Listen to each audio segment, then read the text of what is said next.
गैर भाषा में बातें करना। किसमें बातें करना? अगर नहीं है, प्रभु आपको देगा। बाइबल कहती है जब तू गैर भाषा में बातें करता है तो अपनी ही उन्नति करता है। जो गैर भाषा में बातें करते हैं वो अपनी उन्नति करते हैं। जो भविष्यवाणी करते हैं वो कलीसिया की उन्नति करते हैं। इसलिए अगर तुम अपने शरीर, प्राण, आत्मा की उन्नति चाहते हो तो तुम गैर भाषा में बातें करोगे। अगर गैर भाषा तुम्हारे पास नहीं है तो परमेश्वर के दास पौलुस ने कहा तुम परमेश्वर से मांग सकते हो, वो गैर भाषा तुम्हें दे सकता है। आमीन। मुझे गैर भाषा जब मिली थी तो 3 वर्ड मिले थे और वो प्रेयर करते हुए मुझे मिले थे।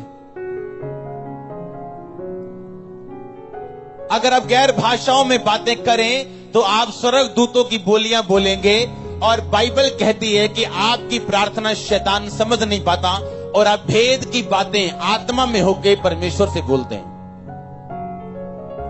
एक बंदा उठा रात को, बिल्कुल आधी रात को, बेचैन हो गया, एकदम बेचैनी से वही उठ गया एकदम। उसे मालूम नहीं ना क्यों उठा, बेचैन क्यों है।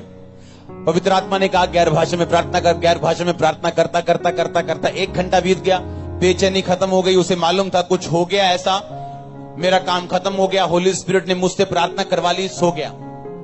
थोड़े दिन के बाद अपने सगे भाई से मिला। उसके सगे भाई ने कहा फलानी फलानी डेट को मुझे हार्ट अटैक हो गया था और जब मुझे डॉक्टर के पास लेके जा रहे थे तो वो मेजर हार्ट अटैक था और मेरी डेथ हो गई थी। और मुझे मालूम नहीं क्या हुआ उस टाइम कि एकदम से मुझे झटका सा लगा और मैं उठ गया और मेरा हार्ट ठीक है अब तक।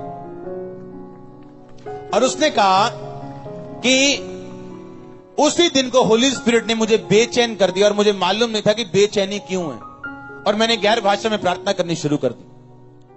अगर उसके बाद गैर भाषा ना होती तो आप ये सोचो अगर वो अपनी भाषा में प्रार्थना करता तो कितनी कर लेता। मैं एक बुक लिख रहा हूं आपके लिए, जल्दी आपको दूंगा। उसमें मेरा 40वां प्रेयर पॉइंट है कि परमेश्वर जो मैं नहीं मांग सका अपनी जुबान से वो भी मुझे देना जो मेरे लिए जरूरी है। मैं आपको सिखाऊंगा बहुत सी चीजें। आमीन। तो उसमें उसको मालूम हुआ कि उस दिन होली स्पिरिट ने उसे उठाया और उसके भाई को बचाया। तारीफ करो होली स्पिरिट के लिए जोर से। आमीन। इस मीटिंग में आने से पहले मैं सिर्फ गैर भाषा में प्रार्थना करके आया हूं। गैर भाषा आपको स्वर्गीय जो भाषा है परमेश्वर की, जो ना हिंदी है, ना पंजाबी है, ना इब्रानी है, वो आपको ट्रांसलेट कर दी आपकी आत्मा के अंदर। आमीन। फिर आपको मालूम होता है पुलपिट पे किसी की रसौली निकली और आपको लगता है कि शायद मैं विश्वास से बोल रहा हूं। किसी की रसौली निकली। कुछ चीजें विश्वास से नहीं बोली जाती, देखकर बोली जाती है होली स्पिरिट से। आमीन। और डाउनलोड तब होता है जब इंटरनेट कनेक्शन पूरा हो। हाँ, और ये डाउनलोडिंग तब अच्छी होती है जब कनेक्शन पूरा हो। और गैर भाषा की प्रार्थना हाई स्पीड इंटरनेट है। आमीन। ये ब्रॉडबैंड है। हाँ, आपकी भाषा में सुपर इंटरनेट है। ये 2G वाला नहीं है, 5G वाला है, 4G से भी आगे है, 6G 7G है, 1000G वाला इंटरनेट है ये। आमीन। और आपके ऊपर डाउनलोड होती हैं चीजें। आपको मालूम होता है आपका सगा भाई कोई गलती में है, आपके सगे भाई का दोस्त गलत है, आपको मालूम होता है चीजों को, फिर आप ध्यान से उन चीजों को कवर करते हो। अपनी लाइफ का मेजर डिसीजन लेने से पहले अगर आपकी लाइफ में प्रेयर नहीं है तो वो डिसीजन शैतानी है।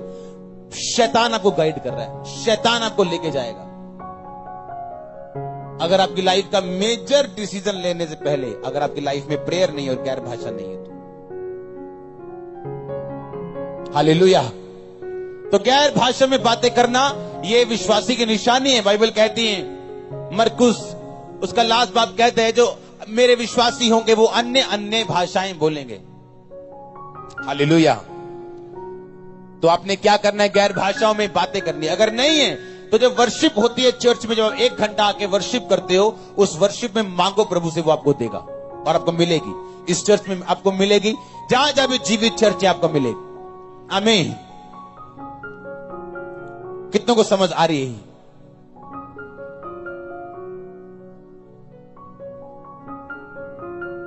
बोलो अपने पड़ोसी को, बोलो हुजूरी में रहना, डिवाइन रेमा वर्ड लेना, प्रार्थना उपवास में रहना, ये तेरे लिए जरूरी है। ऊंची आवाज बोलो आमीन, आमीन। ये आपके लिए क्या है? जरूरी है। पांव को परमेश्वर एक्सेप्ट नहीं करता। बाइबल कहती है विश्वास से तू उससे सब कुछ ले सकता है। और उसने कहा सच्चाई से अपनी कमर को कस ले। यीशु मसीह ने भी कहा तुम्हारी कमर कसी हो। पौलुस ने भी कहा अपनी कमर को कस लो। लेकिन कमर है क्या? वो हमें पतरस ने सिखाया। उसने कहा अपनी अपनी बुद्धि की कमर कस लो। कैसे कसोगे? वो हमें इफिसिया में पौलुस ने सिखाया। उसने कहा सच्चाई से अपनी कमर कस लो। यीशु मसीह ने कहा कमर कस लो।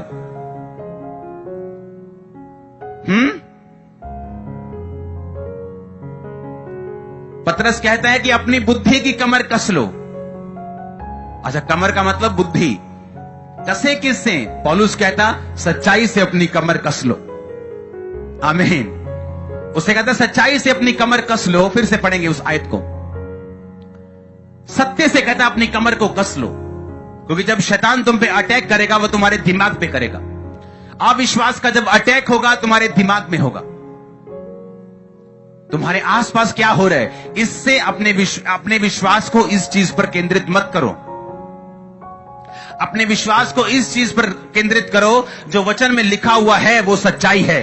वो मेरा परमेश्वर है, वो चंगा कर सकता है, वो छुड़ा सकता है, वो एकमात्र परमेश्वर है। ये वचन में लिखा और यही मेरे विश्वास का आधार है। क्योंकि आज मुझे प्रार्थना का उत्तर मिल रहा है। एक समय था जब नहीं मिल रहा था। आज किसी को कामयाबी मिल रही, लेकिन एक समय था जब नहीं मिल रही थी। तो अगर हम दुनियावी तरीकों से देखेंगे, अगर हम ये देखेंगे कि मेरी जिंदगी में क्या हो रहा है, उस पर अगर मेरा विश्वास रहेगा तो वो तो तब रहेगा जब होगा काम, और जब तब नहीं रहेगा जब काम होने बंद हो जाएंगे।